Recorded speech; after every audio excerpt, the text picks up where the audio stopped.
Je pense que vous pouvez probablement pardonner un confinement. 2 confinements sont beaucoup plus difficiles à pardonner.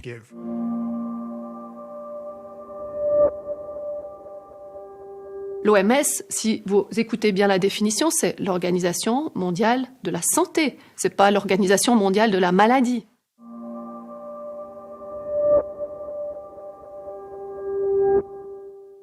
C'est un très bon point, je veux dire. Ça part du principe qu'on ne nous dit pas la vérité. Et vous savez, j'étais le genre de gars jusqu'à cette année qui aurait pu dire « d'une manière générale, mon gouvernement est honnête ». Peut-être pas dans la mauvaise gestion financière, mais en général, ils sont honnêtes. Le service public est important et ils ne diraient jamais quelque chose de faux à propos de la santé. Et là, j'ai bien peur de ne plus croire en rien de tout ça. Le monde médical et scientifique a perdu une certaine crédibilité parce que ce débat est clôturé. La démocratie a été totalement bâillonnée en France. Dès lors que vous faites croire à quelqu'un qu'il est en danger de mort, vous en faites ce que vous voulez.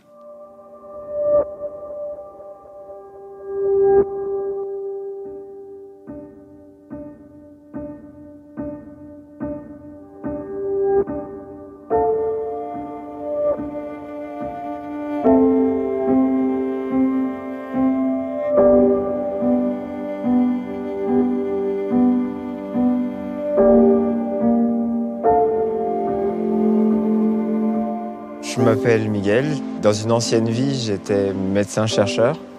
J'étais postdoc à l'école de médecine d'Harvard dans le service d'oncologie. J'ai un doctorat en médecine moléculaire. Ma spécialité, c'était justement de comprendre les causes de la maladie. Pourquoi on est malade quand on est malade. Et beaucoup de gens me demandent au final pourquoi j'ai quitté la recherche, parce que c'est ce que j'ai fini par faire, relativement rapidement d'ailleurs. Et je leur explique toujours, quand on a trouvé, on arrête de chercher.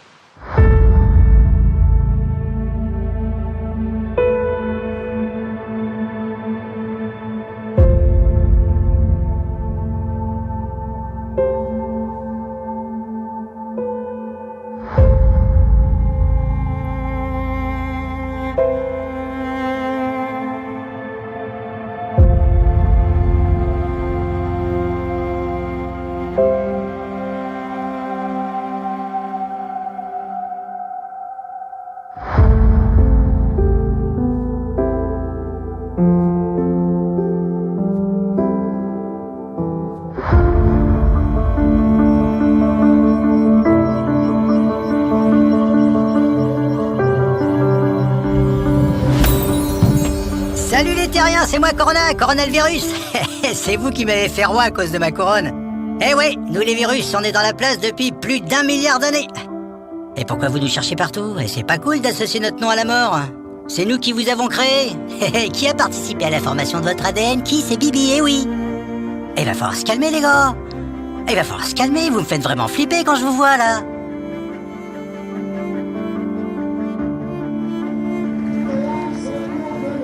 Le problème de la politique et de la politique sanitaire, c'est qu'elle peut être gouvernée par 2 choses. Par la logique de la maladie et par la logique de la santé. Et on a malheureusement des pharma, des vaccins qui pensent à vendre. Donc c'est des vendeurs de maladies, de traitements, donc il faut des malades. Donc leur politique, c'est le plus on a de malades, le plus on est riche, n'arrêtons pas la maladie. Et l'autre politique, c'est les politiques de santé, de dire aux gens, voilà ce que vous pouvez faire pour augmenter votre santé, votre immunité. Donc il y a 2 politiques très très contradictoires qui se confrontent, je trouve, dans la situation qu'on a aujourd'hui. Pourquoi en quelques semaines, la population s'est retrouvée prise en otage par des discours contradictoires de scientifiques? C'est un grand problème scientifique. J'ai tenté d'entrer en contact avec les épidémiologistes. D'abord, beaucoup d'entre eux ne répondent pas aux emails. Ils ont juste un message qui dit « Je suis tellement occupé, je ne peux pas répondre aux emails ». Mais même ceux que j'ai réussi à contacter n'étaient pas prêts à discuter. Donc je pense qu'un échec a été que la population scientifique mondiale ne s'est pas réunie pour discuter de cela.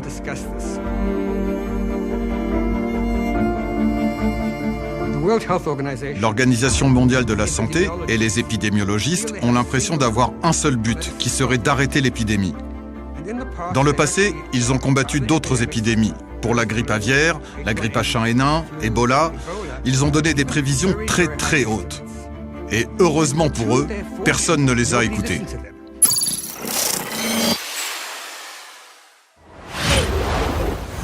Cet homme à lui seul aurait confiné l'ensemble de la planète à cause de ses prédictions alarmistes. C'est un récidiviste. En 2009, il avait prophétisé quelques millions de morts dans le monde, dont 500 000 au Royaume-Uni. 11 ans plus tard, restent les mêmes chiffres, mais cette fois, tout le monde l'a écouté.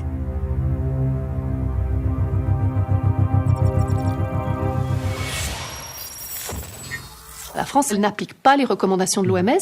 L'OMS ne dit pas que tout le monde doit mettre un masque, et surtout pas de mettre une amende à son peuple qui paye les gouvernements. Enfin, il y a quelque chose d'aberrant. C'est comme si moi, je vous paye pour m'aider, puis vous me mettez un masque et vous me faites payer, vous voyez, sans raison.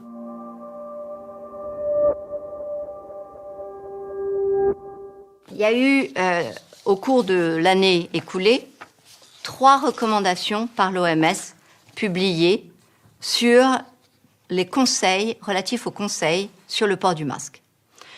Le premier date de janvier 2020, le deuxième d'avril, le troisième de juin. Le premier de janvier fait 2 pages. Le deuxième d'avril fait 5 pages. Le dernier de juin fait 16 pages. Qu'est-ce que vous croyez qui justifie, dans les découvertes scientifiques ou médicales, une telle amplification de l'information? De qui se moque-t-on? Des recommandations non prises en compte par les États et des écrits qui laissent parfois perplexes. Qui dirige ? Il est vraiment important de réaliser que le profil, en termes d'âge, des gens qui sont morts est similaire à celui que l'on observe pour les morts naturelles. Les personnes de plus de 85 ans représentent la moitié des morts. Mais il y a aussi cette mauvaise science qui est entrée en collision avec le politiquement correct. Si je dis que je préférerais mourir de loin à la place de mon petit-fils, qui a 17 ans, ils diront peut-être « Oh, quelle bonne personne c'est !» Mais la société devrait être capable de faire ce choix. Quand on parle de ceux qui nous gouvernent, par exemple, on perd le contrôle du véhicule. Il y a un groupe sur le côté d'une vingtaine de personnes. Au lieu d'éviter une personne sur le côté, on fonce sur le groupe. Donc moi, je trouve ça un peu absurde. Tant qu'à faire, on évite le pire. Mais là, le gouvernement, ils font le pire. Donc ils disent, bon, bah tant pis, on massacre tout le monde. Ces courbes appartiennent à l'INSEE. Elles correspondent au nombre de morts total en 2018, 2019, 2020, de mars à septembre. Le virus a donc particulièrement sévi du 15 mars au 15 avril, période où nous étions tous confinés grâce à une mesure historique censée ne pas faire apparaître cette courbe. En résumé, 8 mois après l'épidémie, ce virus aura donc fait un peu plus d'1 million de morts dans le monde, soit bien moins que la tuberculose qui n'interpelle personne. Mais la nouveauté depuis cet été, c'est une épidémie de cas positifs, avec des tests qui, eux, sont tout sauf fiables.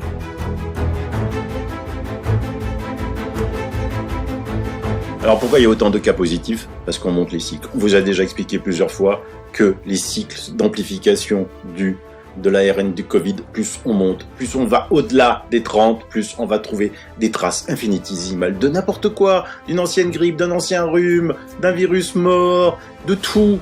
Le professeur Raoult l'a démontré dans une émission, je vous avais déjà montré des extraits, où au-delà de 35, on ne détectait absolument plus rien de viral du Covid. Les Allemands, eux, testent, ne dépassent pas les 25 cycles. Les 25 cycles. En France, l'ARS ne communique pas sur le nombre de cycles. Donc, vu qu'en France, il y a beaucoup plus de cas positifs que tout autour de l'Europe, autour d'elle, soit vous croyez que le virus s'arrête aux frontières, soit ça veut dire que la France a un taux de cycle supérieur. Sauf que, des fois, on fait des boulettes. Écoutez, jusqu'à où monte la France? Le prélèvement est ensuite amplifié. La PCR, c'est une réaction qui est dite exponentielle, c'est-à-dire qu'on fait des cycles d'amplification et à chaque cycle, on multiplie la quantité d'ADN que l'on avait initialement par 2, ce qui fait qu'au bout de 50 cycles, on a multiplié la quantité par 2 puissance 50. Et ce qui fait qu'on est très très très très sensible.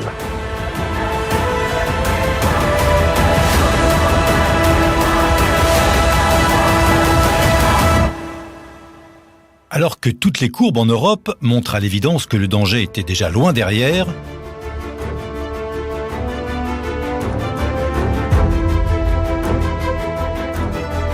l'Irlande, avec 3 morts, reconfine. Quant à la Suède, qui n'a pas confiné, les chiffres parlent d'eux-mêmes. Inutile d'en rajouter.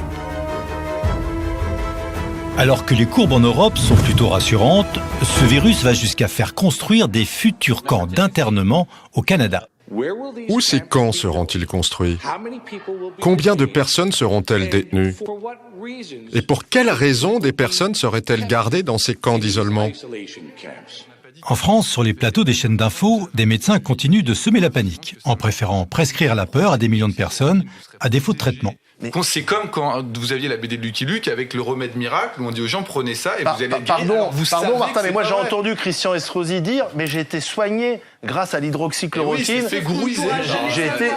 Et c'est là qu'on voit qu'il faut que la science intervienne dans la médecine, sinon je suis désolé, c'est du charlatanisme, on peut dire tout ce qu'on veut. Qui sont les charlatans pour faire peur avec des courbes faussées par des tests dévoyés? Qui sont les charlatans pour regretter que la courbe des morts soit toujours aussi plate et dont les soubresauts à l'entrée de l'hiver questionnent sur l'origine réelle des nouveaux décès?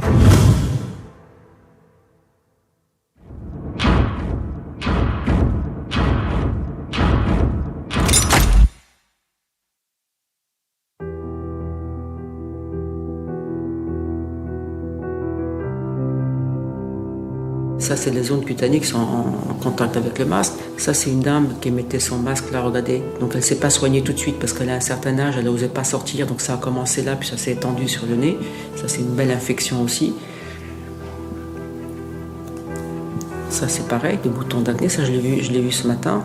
Donc, elle a une recrudescence d'acné dans la zone de frottement.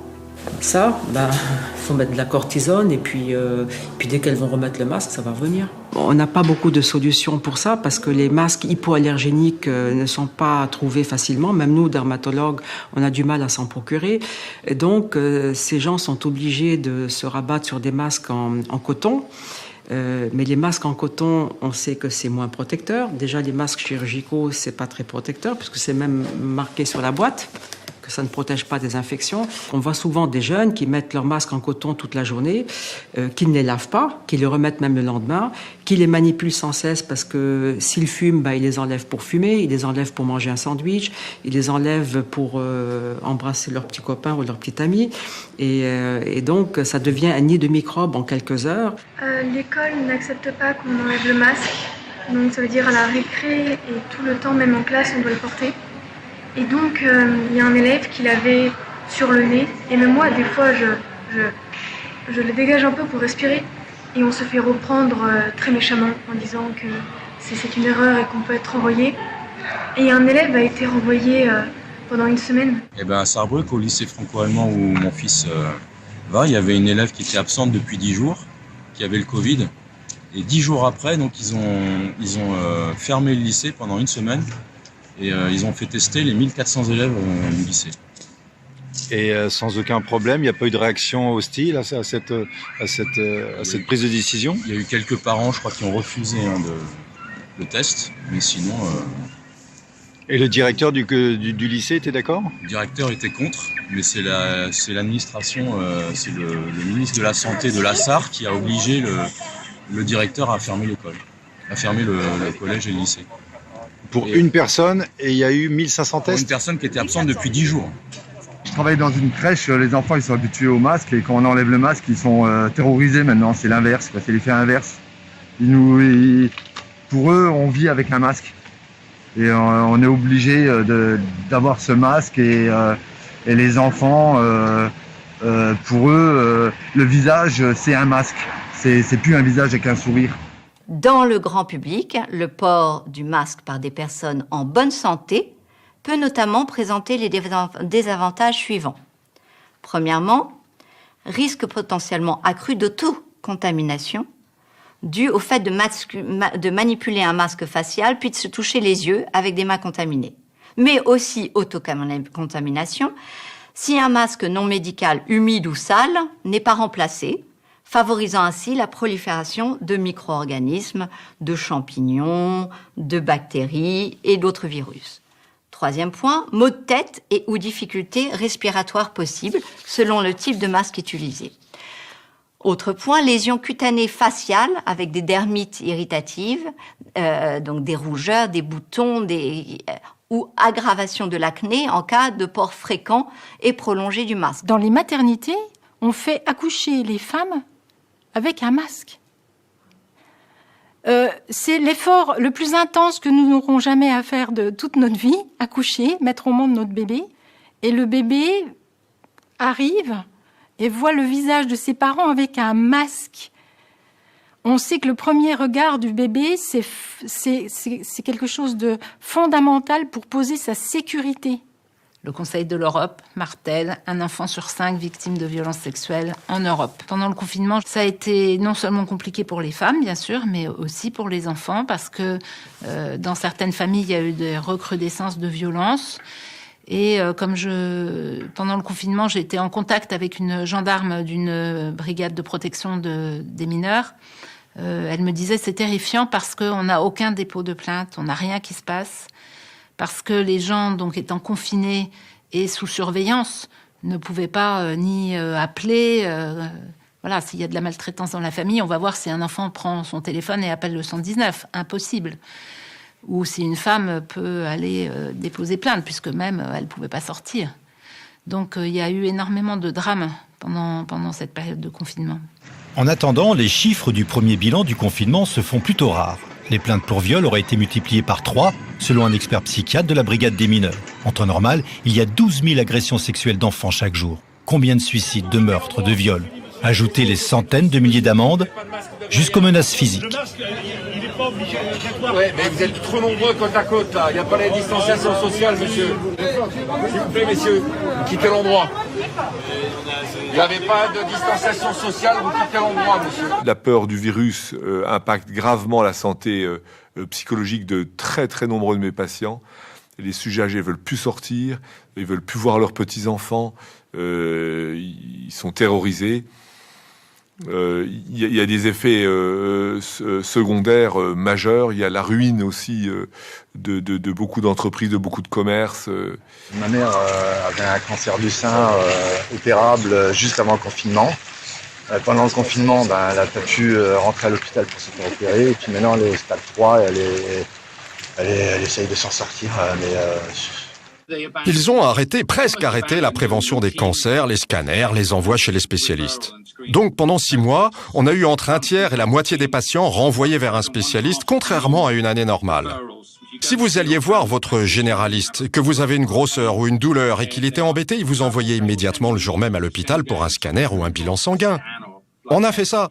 Peut-être 50% de moins que d'habitude sur l'année. Vous pouvez faire le calcul. Je pense que des dizaines de milliers de personnes n'ont pas eu leur cancer diagnostiqué ou traité, ou alors diagnostiqué trop tard pour pouvoir faire quoi que ce soit.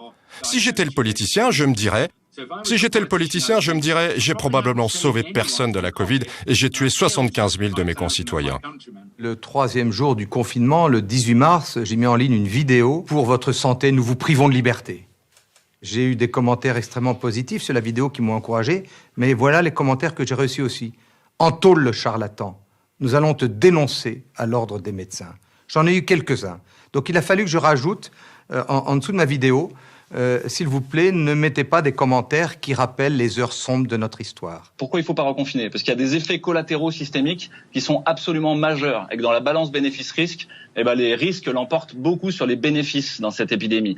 Les effets collatéraux majeurs, ils sont à la fois sanitaires, sociaux, économiques, systémiques. Sanitaires, vous avez des infarctus non revascularisés sur le premier confinement, des gens qui sont pas venus, ils avaient mal dans la poitrine, ils sont pas venus, ils sont retrouvés avec un cœur à la caisse en insuffisance cardiaque terminale. Vous avez des cancers, des leucémies, des lymphomes qui ont 3, 6 mois, 7 mois de retard diagnostique et thérapeutique. Et on voit des formes qu'on voyait plus depuis 30 ans, avec des pertes de chance en termes de pronostic qui sont majeures et qui vont largement compenser les morts du Covid, et même bien plus. Vous avez des personnes âgées qui déclinent au niveau cognitif très très rapidement, d'être isolées socialement, d'être derrière des masques. Nous, on a des témoignages d'orthophonistes qui nous disent de semaine en semaine, ils reconnaissent plus un éléphant d'un lapin. Puis la semaine d'après, ils savent plus ce que c'est qu'une carotte. Pareil, vous avez des enfants en crèche qui sont avec des tatas masqués toute la journée, qui n'ont pas le droit de les toucher. Relisez Cyrulnik et les orphelinats de Roumanie, c'est ce qu'on est en train de faire à nos enfants. Ils n'arrivent plus à apprendre à parler, ils n'arrivent plus à associer les phonèmes avec l'articulé avec les émotions. On est en train de devenir fou. On a bombardé des villes. Aujourd'hui, il y a des centaines, il y a des millions de personnes qui vont perdre leur emploi. Il va y avoir une précarisation massive de la société. On est juste en train de détruire l'Occident, mais vraiment. Je pense vraiment que les gens ne mesurent pas à ce stade à quel point les impacts vont être cumulatifs. Et au motif de préserver d'un mal, on est en train de générer des dégâts qui vont être 100 fois pires, littéralement. Sans oublier les dégâts psychologiques difficilement mesurables et dont l'apparition de nouveaux mots peuvent être un premier signe. Cas contact. Cas contact, ça veut dire ? Ça veut dire qu'elle a été exposée à quelqu'un qui a eu un test positif à la cantine. Et donc, j'ai été prévenu hier qu'elle ne pouvait pas retourner à l'école. Et donc, on est obligé d'aller la faire tester en toute sécurité. C'est une obligation ? C'est une obligation de l'école, sinon elle ne peut pas rentrer à l'école. D'accord. Et vous vous sentez comment ? Je me sens bien. Oui. Le test PCR a été dévoyé. Une des choses qui va de pair avec cela est un nombre inconnu mais probablement assez élevé de tests positifs qui sont faux. À chaque fois que le gouvernement arrivait dans une ville avec leur bus et tout leur matériel de test, on se disait « Oh non, ils vont mettre la ville en quarantaine ». Je sais de source sûre que le taux de faux positifs est 20 fois plus élevé. Je pense qu'en Grande-Bretagne, 95% des échantillons positifs répertoriés dans les médias et annoncés au peuple britannique pendant 4 mois étaient de faux positifs. Ils ont inventé ça pour nous maintenir effrayés. Pourquoi ils feraient ça ? Je ne sais pas. Je sais pas vraiment.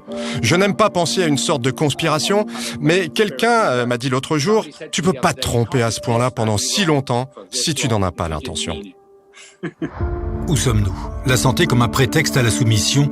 J'ai du mal à lire le scénario. Je m'enfonce dans un taxi. Les chauffeurs sont de véritables décodeurs. Au début, c'était la peur. Parce qu'on a tout fait pour nous faire peur. Et parce qu'on ne connaissait pas.